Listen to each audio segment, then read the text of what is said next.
Water crosses the cell membrane in both directions, but the amount going in it is same as the amount going out. So there is no overall movement of water. The cell will stay the same size. So what happens in the case of isotonic solution? Water content is equal on both sides. The amount of water going inside the cell is equal to the amount of water coming out of the cell. There is no net movement of water and the cell size will remain the same. If the medium has a lower concentration of water than the cell, meaning that it is very concentrated solution, the cell will lose water by osmosis, and such a solution is known as a hypertonic solution.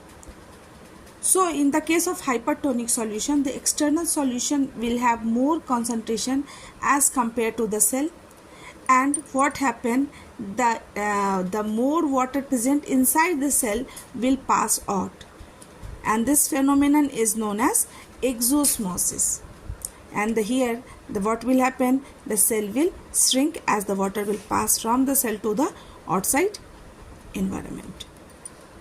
Again, water crosses the cell membrane in both directions, but this time more water leaves the cell than enters it. Therefore, the cell will shrink. Thus, osmosis is a special case of diffusion through a selectively permeable membrane. Now, let us try out the following activity. So, in hypotonic, the cell will swell up. In the case of isotonic, the cell will remain the same. And in the case of hypertonic, the cell will shrink. So here we have some activities. It has been done with egg, raisins, apricots. All these are the examples of osmosis. Unicellular freshwater organisms and most plant cells tend to gain water through osmosis.